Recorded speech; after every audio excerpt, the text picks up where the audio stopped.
በእንደሞሮሽ አለ እንደሞናፍቅ ከፊቴ ላይ ሳጣሽ ሁልጊዜ ሙጨነቅ ሁሉን ነገር ትቼ ይቆርጣሉ ጦይቅ አስታራቂም ቢሆን እኛ እንታረቅ ሎኛ እንታረቅ ሎኛ እንታረቅ። ሰላም እንዴናችሁ? በያላችሁበት ሁሉ ነገር ሰላም ነው። አሽን አንድ ያላችሁ እሙኝላችኋለሁ። ቢዝነስ ከሁሉ ወዳችሁ ላይክና ሼር እያደረጋችሁ ሐሳቦቻችን ለብዙዎች አካፍሉ። ለዚህ ሁሉ አመሰግናችኋለሁ። ሐሳቡ ሲሞቻችሁ እንደው ወዳችሁት 3000 ላይክ እንድትገጩኝ በተተና አጎብዛችኋለሁ።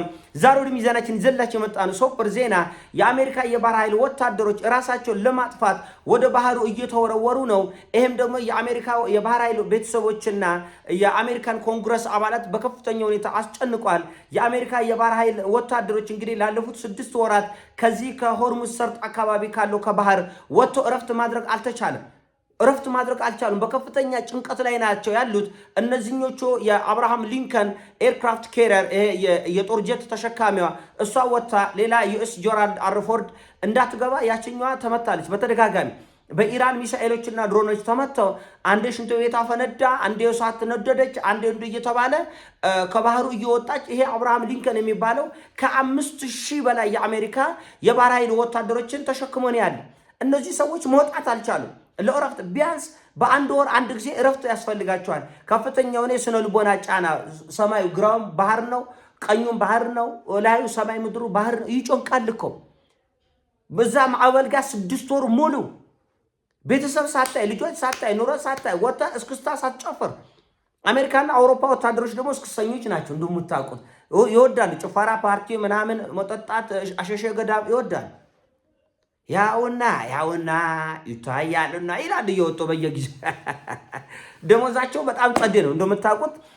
የአሜሪካ ወታደሮች የአውሮፓ በሰለጠነው ዓለም ላይ ወታደር ከፍተኛ ደሞዝ ነው የሚከፈለው። ጥሩ ተሞላቆ ተንደላቆ ነው የሚኖረው።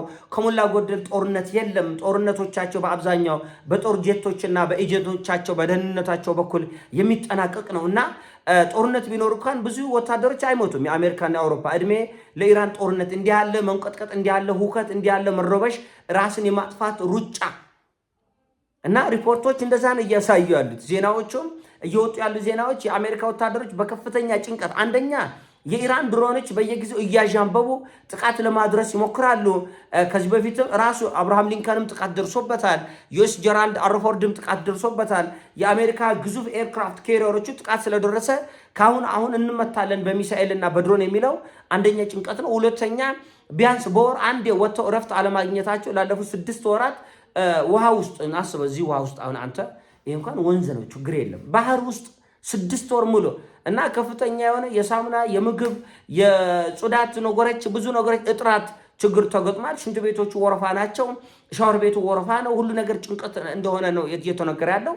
ኢራኖቹ ደግሞ እንደውም ይቀጥላል ገና ለሚቀጥሉት 2 ዓመት ምንም አይነት ድርድር የለም ከአሜሪካ ጋር ውጊያ ነው የምንፈልገው። ትራምፕ ከዋይት ሃውስ ወጥቶ ሌላ ፕሬዚዳንት ካልተተካ በስተቀር አይሆንም ያለ። ስለዚህ የአሜሪካ ወታደሮች ልቤ እንደሞረቦሽ አለ እንደሞናፈቅ ከፊቴ ላይ ሳጣሽ ሁልጊዜ የመጨነቅ እያሉ ለምድሪቱ ነው የሚዘፍኑ። ምድር እንዲናፈቃቸው ያደረገች ኢራን።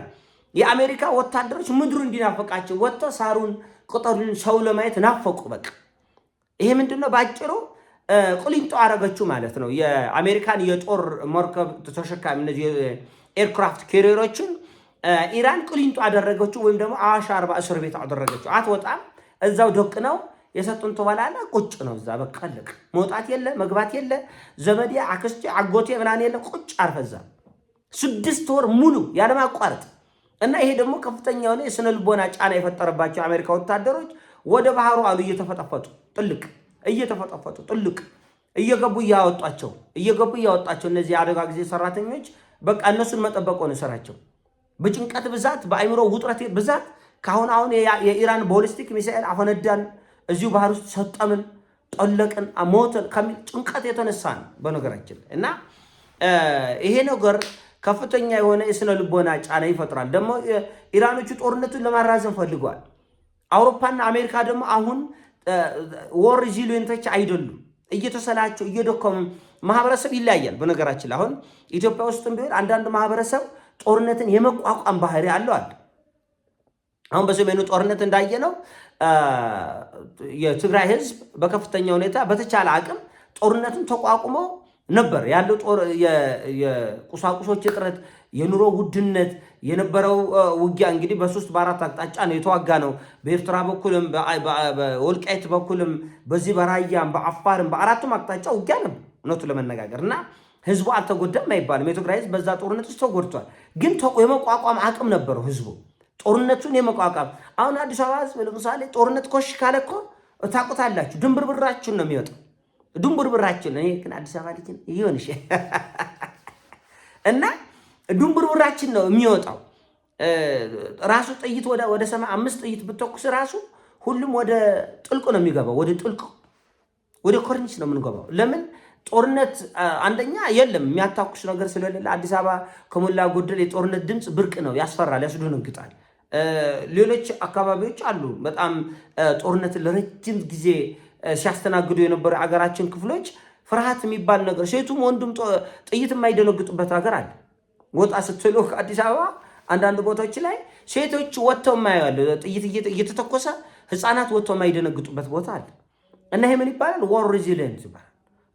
እና ይሄ አሁን ኢራኖቹ ጦርነቱን የሚያራዝሙ ከሆነ ይጠበቅባታል። አሜሪካ ዋር ሬዚሊየንት መሆን ይጠበቅባታል። እየቆለዱ ነው ያሉት እንግዲህ ኢራኖቹ ይህን ጦርነት እንደ ቀልድ እያላገጡበት ነው ያለው። ሰሞኑን እንግዲህ የትራምፕ በኬተሪንግ የምግብ ኬተሪንግ አመላላሽ መኪና ውስጥ ተደብቆ ህይወቱ እንዳዳኑ ታውቃላችሁ።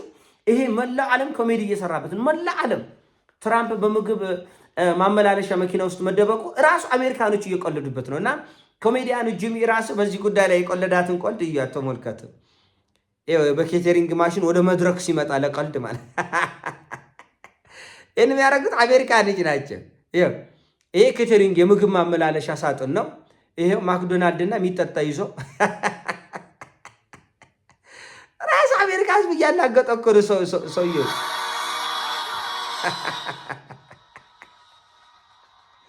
በቃ የኮሜዲ ማድመቂያ ሆኗል ትራምፕ ማለት ነው።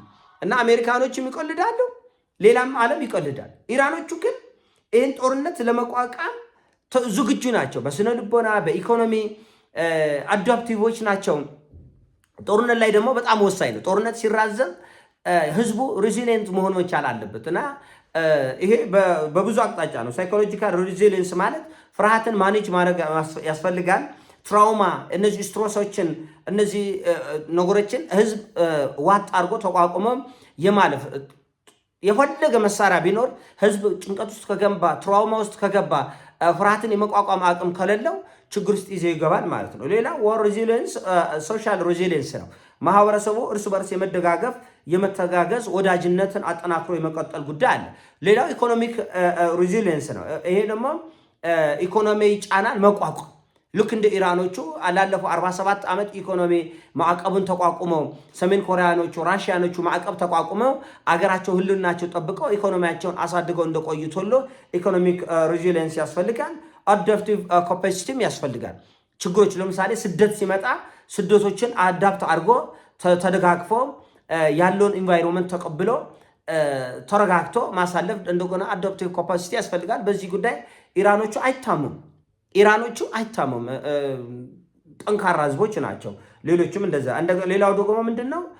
ሪኮቨሪ ነው። ህዝብ ሪኮቨሪ የማድረግ ድልድዮች ሲፈርሱ ቶሎ ሪከቨር አድርጎ ወደ መደበኛ ህይወት መመለስ፣ አማራጭ መንገዶችን፣ አማራጭ ጤና ጣቢያዎች፣ አማራጭ ሆስፒታሎች፣ አማራጭ ነገሮችን ቶሎ ሪከቨር የማድረግ ግዴታ ይኖርበታል ማለት ነው እና ኢራን እንዳሰበችው ይህ ጦርነት የሚራዘምና የሚጓተት ከሆነ ዋር ሬዚሊየንስ የሆነ ህዝብ ያሸንፋል፣ ካልሆነ ግን ይሸነፋሉ ማለት ነው።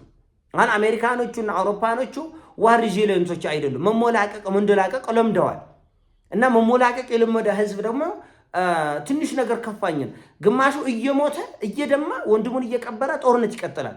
ግማሹ ደግሞ ኮሽ ሲል ወይኔ እህል የለም ጤፍ፣ እህል፣ ዳቦ፣ እንጀራ ምናምን ወደ መደበቅ ይገባል እና ጦርነትን የመቋቋም አቅም ያለው ህዝብ የተራዘመ ጦርነት የማሸነፍ እድሉ በጣም ሰፊ ነው። ችግርን ዋጥ፣ ረሃብን ዋጥ፣ ጥማትን ዋጥ፣ መቁሰልን መድማትን ዋጥ የሚያደርግ ህዝብ ልክ እንደ ራሽያ ህዝብ ልክ እንደ ኢራን ህዝብ ልክ ቻይና ህዝብ በነገራችን ላይ እስካሁን በእኛ እድሜ በጦርነት አልተፈተሸም፣ አልታየም። በእርግጠኝነት ጠንካራ ህዝብ እንደሆነ 100% እርግጠኛ ነኝ። ያ ደግሞ በጣም ወሳኝ ነው ለማለት ያክል ነው። ይህን ሀሳብ ነው። ሲሞቻችሁ ላይክ አድርጉ፣ ሼር አድርጉ። ወዳችኋለሁ። ፒስ